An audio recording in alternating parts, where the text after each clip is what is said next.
Hello. Today we're going to be looking at 1 Samuel chapter 23. 1 Samuel chapter 23.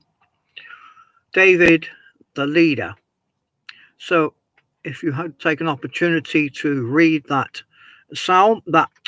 chapter, 1 Samuel 23, and then we'll conclude with a psalm later on. Now, just to recap where we were when we left David last time. David, you'll remember, had been on the run. He'd been on the run. He had come from a place called Nob, and he'd met Ahimelech, and he'd been given the showbread and the sword of Goliath, and these things had been witnessed by Doeg. And later in that chapter, we saw the slaughter, chapter 22, of the priests of Nob by Doeg. So David here is still on the run. And today we move to chapter 23. And here we are seeing a city or town called Keilah. Keilah was in the small foothills of near Jerusalem, of Judah, 18 miles southwest of Jerusalem. And Keilah was a place which was near to Adullam. And it was almost in Philistine country. It was right on the border between Israel and the Philistines in Philistia. And because of these constant wars and skirmishes there had been in these two nations, Keilah's inhabitants had made their town to be very strong, as we will see in a few moments. So the news reaches David that the Philistines are, as usual, attacking. And this time they are attacking this town of Keilah. Where is David then at this time? Well, if you go back to chapter 22 and verse 5, he is still in the forest where we left, in the forest of Herath. What time of the year was it? It was a time of harvest, because the threshing had been happening. The threshing was taking place, and this threshing in the threshing floors was the target now of these Philistine marauders, we could say. And they couldn't get into the city walls. The city was well protected, but the threshing floors were outside of the city walls. The threshing floors were where the farmers would prepare the grain after the harvest. Until the grain was ready, they kept the grain in the threshing floor. And Ruth reminds us that how Boaz even slept on the threshing floor to keep it safe. So it needed to be secure, although it was technically outside of the city walls in most places. However, these men from Philistia were stealing the grain from Keilah's threshing floors, and they were prepared to attack the town itself.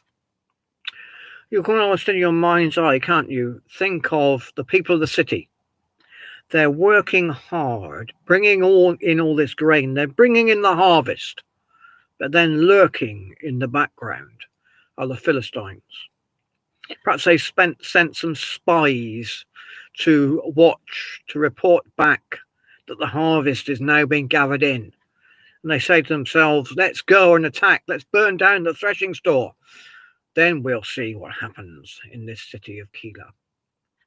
Well, David hears these reports. Verse 1.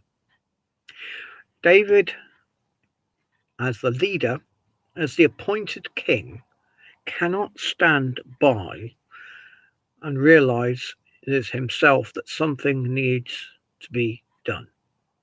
It's not a sudden reaction. Earlier in David's life, there may have been times when he would have made sudden judgments. But now here his maturity, his leadership is shown. And he asks, what should he do in result of this Philistine attack? Verse 2. David inquired of the Lord, saying, shall I go and attack these Philistines? David asks firstly the Lord. He takes it to the Lord, and that's as it should be. Pink says, where God is truly sought, sincerely, humbly, and trustfully, with a desire to learn, do what is pleasing to God, the soul will not be left in ignorance. There was a time later on when we look at when David was in a very similar position and he wasn't given an answer. But the answer here would come, like those in the book of Habakkuk. Though they wait for it, though the vision tarry, wait for it. So David asks of the Lord, he inquires of the Lord, shall I go and attack these Philistines? And how does he do this? Well, the answer is given in verse 6. Verse 6. Now it happened when Abiathar, the son of Elimelech, fled to David at Keilah, that he went down with an ephod in his hand. Now this wasn't just any ephod. This ephod that Abiathar had was the high priestly robe of his father, Ahimelech. Remember, who was one of the priests that was killed at Nob. So the role of the priesthood here. Saul, remember, showed no respect at all for the priesthood. He'd had these priests slaughtered at Nob. He shows total contempt for the Lord in murdering the priests from Nob. So the ephod is now brought to David. The leadership of the people rests with David. Saul has forfeited all claims on it. Saul, we see, is sinking lower and lower, as we've seen in the last few studies. And it's David who is now in the ascendancy as leader. So this high priest's ephod. Remember when we looked at the book of Exodus, there on the high priest ephod was a breastplate. And in it was a pocket. And in the pocket were two stones, the Urim and the Thummim. And these were used to seek direction from God. You can read about it in Exodus 28, verse 30. How they worked is not very clear. But the words Urim and Thummim literally mean light and perfection.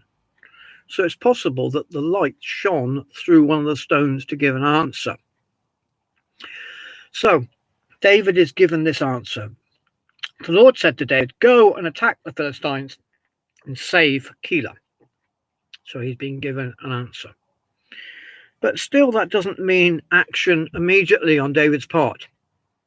The Lord has given David the reply, but he then goes and seeks his men's opinion. Verse 3. David's men said to him, look, we are afraid here in Judah. How much more if we go to Keilah against the armies of the Philistines? So they remind him they're on the run. They're on the run from Saul. And they don't really want to get involved in another battle. So the men's advice basically to David is, don't get involved. What's it got to do with us? But again, David shows his leadership. He could have told the men who were with him, we are going to Keilah. We are going to fight the Philistines, whatever you may say or think. I am your leader. Do what I say. But no, he doesn't take that view, does he? We read he goes back to God a second time, verse 4. David inquired of the Lord once again. And as David asks a second time, his authority has possibly, you could say, been challenged by his men. But David's authority here is seen clearly that he is going to God. And God gives him the authority, the assurance that David needs. And that assurance is in verse 4. The Lord answered him and said, arise, go down to Keilah, for I will deliver the Philistines into your hand. God's promise there. God is going to be with them and he will deliver them. So we read verse 5, the men and David go off to Keilah and they win the battle. David and men went to Keilah and fought with the Philistines, struck them with a mighty blow, and took away their livestock. So David saved the inhabitants of Keilah. The battle had ended. David had been victorious. So that's the first stage in this chapter. Yes, David had been able to bring victory over the Philistines. But David is now placed in a situation here in the second part of the chapter. For Saul hears where David is, verse 7. Saul was told that David had gone to Keilah. David's victory Saul must have heard of over the Philistines. And Saul now uses this once again to go and trap David. It seems he never gave up, verses 7 to 8. Now, I mentioned earlier about the stronghold of this city of Keilah. And verse 7, Saul was told that David had gone to Keilah, and Saul said, God has delivered him into my hand, for he has shut himself in by entering a town that has gates and bars.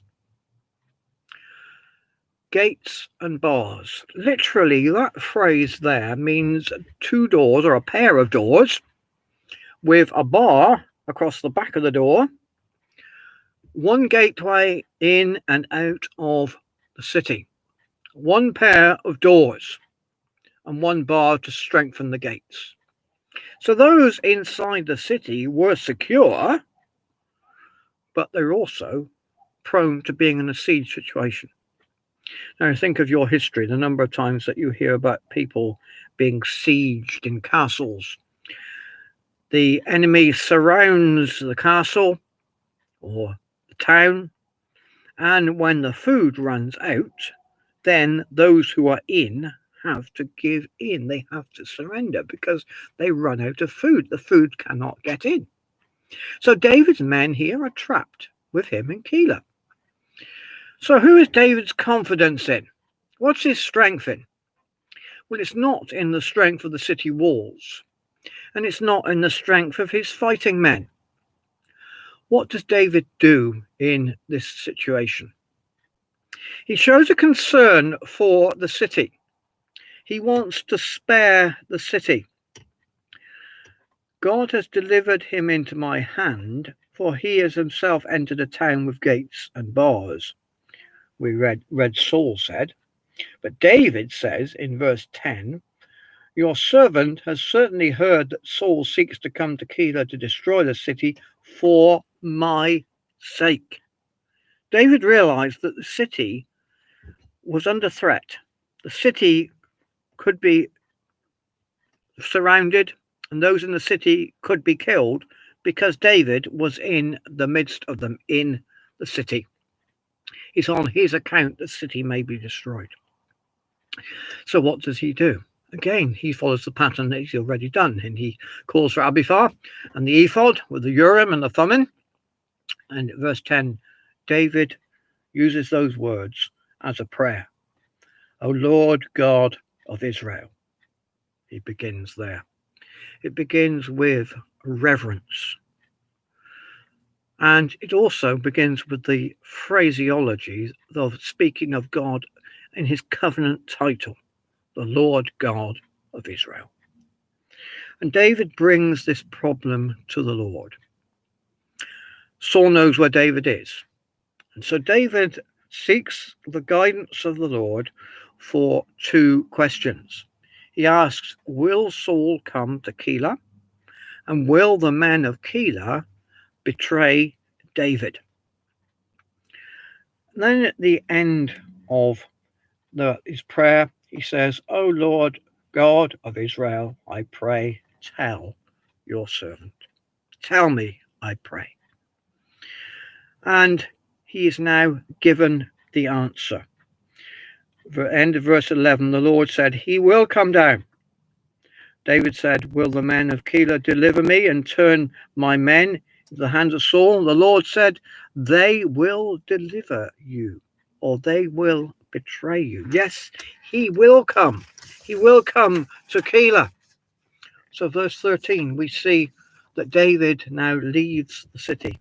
His men, 600 men, depart. They leave Keilah before Saul has a chance to get there. He's asked of God.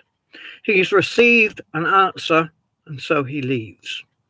Once again, David and his men are on the run. But notice here also the confidence that David has. Verse 14, David stayed in the strongholds in the wilderness and remained in the mountains of the wilderness of Ziph. Saul sought him every day, but God did not deliver him into Saul's hand. The confidence he has is in the Lord. David had sought the Lord's will. He'd received a reply from the Lord. And as we've seen in David's life, that there are many instances where we see God's purposes are being worked out. It's not happening by chance. And God hands over. David realizes that God is in charge of him, and David is secure. And he's having this conversation here with Jonathan, and Jonathan is saying to him, don't be afraid. Then in the remaining chapters of this verse, although Saul does all he can to find David, he can't find him. And David is meeting here with Jonathan in verses 16 to 18.